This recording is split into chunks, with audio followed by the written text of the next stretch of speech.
knowing what you're wanting here and now? Clear about why you came? The best purpose of a gathering like this is it's an easy environment for you to calibrate to your true self.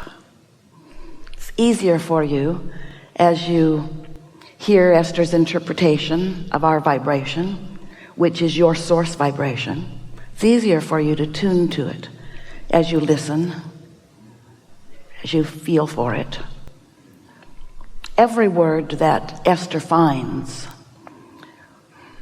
as an extension of our vibrational offering is vibrationally calibrated precisely to the core of that which is you. It is what we like to call vibrationally accurate. So since there is no offness, then no offness will be activated in you. And it's a sort of nice environment where you can just observe a condition, and that condition will calibrate you to your source. It's a nice thing. You just don't want to get dependent on things like that. And you don't want to get dependent on conditions calibrating you either, because if you are someone who observes a situation and it activates within you a vibrational response, which then becomes your point of attraction, and it's something wonderful, that's a good thing that is happening within you. But if you get in the habit of letting conditions be your reason for calibrating to who you are, in other words, if you are just responding, something good happens and you feel good, and something bad happens and you feel bad, then you don't have any true creative control of your own vibrational output. So you're sort of like a cork bobbing around on a raging sea with not much control of what's coming to you. So while this is a nice environment for easy calibration, we don't want you to get hooked on needing easy environments, but then you sort of already are. The people that are easy to be with, you want to be with them. And the people that are harder to be with, you don't want to be with them. And you want to control the conditions of your life experience, because when conditions are manifesting in a way that you like, it is easier to feel good. And it sounds like a mixed message from us. It isn't, but it may sound like it for this reason. Once you get control of the way you feel, then good things gather around you. You attract them. It's all attraction, attraction, attraction. And then it's logical that you would observe these good feeling things, and therefore it's logical that more good feeling things would come. But we want so much for you to understand the distinction between calibrating deliberately and calibrating by default. You want to look for the things you want to calibrate to, and you want to turn your attention from those things you don't want to calibrate to. And you were born with a guidance system that could make that easy for you if you just understood that if it feels good, it's good to give your attention to it, and if it doesn't feel good, it's good to withdraw your attention from it. But when we say take your attention away from something, that in and of itself is asking you to defy the law of attraction, because if it's active in you, you can't take your attention away from it. It's not an easy thing for the law of attraction to have hold of you relative to some habit of thought. That's what beliefs are. They're habits of thoughts that you continue to think. It's not an easy thing for you to turn away from them, because you believe them, and law of attraction delivers them to you, and then you believe them more, and then law of attraction delivers them to you, and then you believe them more, and you say, see, it is true. And we say, you made it true. You made it true. You focused upon it, and you want to say, no, it was true before I saw it. And we are not questioning that. There are a lot of things out there that are hovering around you, presenting themselves to you, getting your attention. We are not denying that they weren't there for you to observe. We just want you to use your guidance system more effectively and not focus incessantly on problems that need to be fixed. Not focus incessantly on telephones that are ringing in the audience. Hard not to notice that, isn't it? It's really wrong that that's happening. That's wrong. Hard to believe anyone would let that happen. Rather inconsiderate, don't you think? Or it cannot matter at all. No one died. Oh, someone's getting ready to, though. We can. So, the law of attraction is the law that manages everything that is. It's a vibrational manager. It's what is behind radio stations transmitting and receiving. In other words, signals matching up.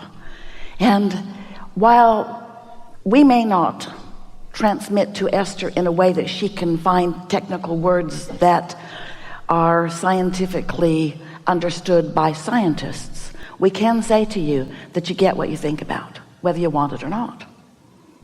We can say to you that a belief is just a thought that you continue to think. It's a habit of thought. And we can say to you, sometimes you hold a belief that does not serve you, and sometimes you hold a belief that does. And we just want you to get better and better at sorting that out. We also, as we're moving forward here today, we're eager to talk with you about anything that matters to you.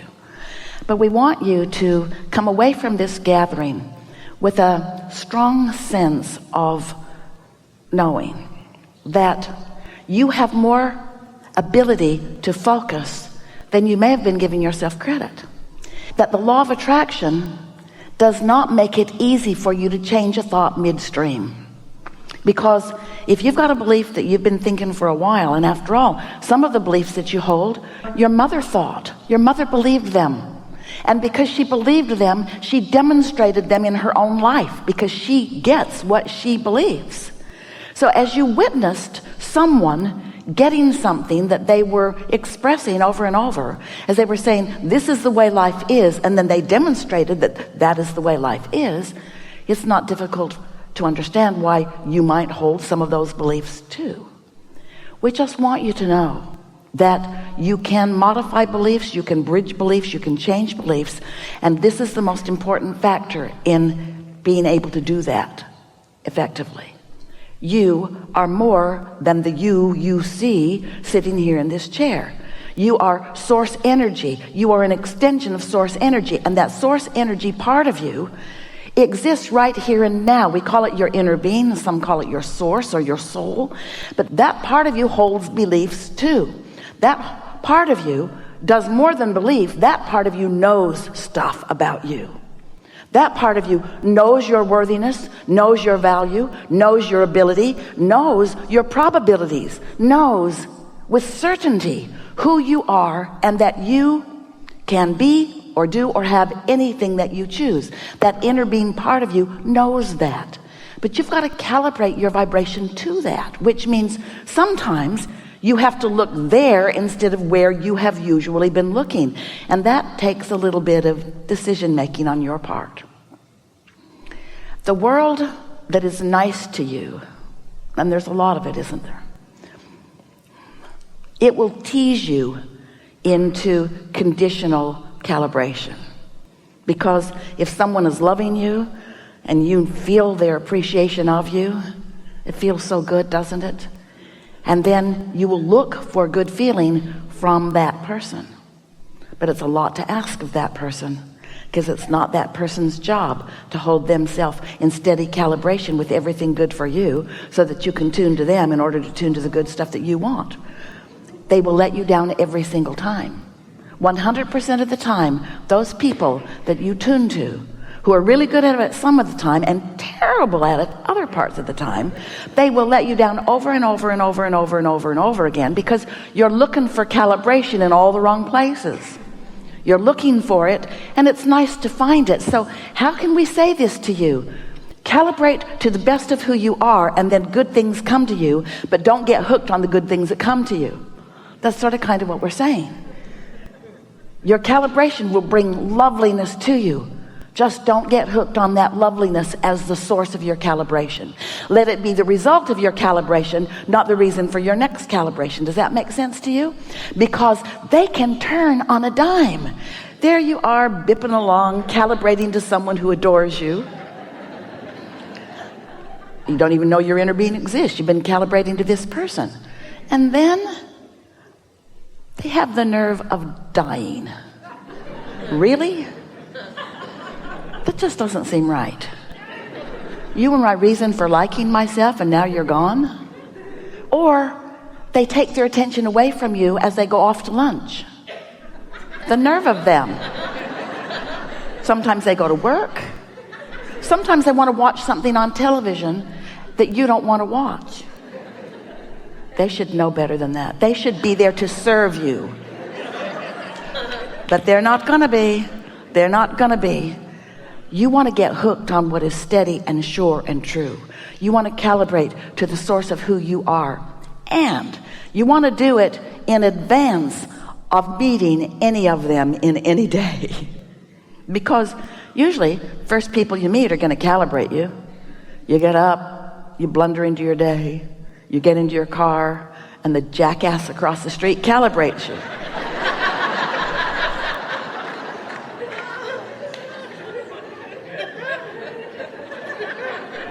Now you have to know, we chose a specific vibration and Esther found that word. We sent to her a vibration that said, those things out there that come to you that you think you don't deserve, that bother you greatly. And the word jackass was the best word that encapsulated what so many of you feel when you bump up against things that don't feel good to you. And so we just want you to understand how it works and then have fun in the daily improvement of your own calibration. Yes? Now, by calibrating, what we mean, tuning. If you've ever tuned a guitar, you know about calibration. If you've ever tuned anything, if you're even tuning your radio dial, you are, but you don't sometimes get to see the waves. It's really fun if you can watch true calibration. You can just see it come right into alignment. If you have a good ear, you can hear it come in. If you have perfect pitch, you can hear the calibration of harmonics, of voices or sounds and such.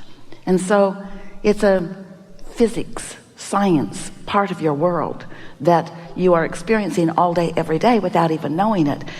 And yet you were born with the most sophisticated calibration sensor that could ever be imagined. You have source energy within you calibrated at a vibration of non-resistance, which means there's no glitch in that frequency. And as you tune to that, and it feels normal to you, and you do it often enough that it's what you really want, so it's your go-to, sort of like Esther really likes it. She goes from one house to another, and her computer gives her the choice of which printer is her default printer. Because until she does that, she has to choose from a list of printers. So nice when she makes that decision, and then the computer just goes there every time, so she doesn't have to think about it every time. You know what we're talking about?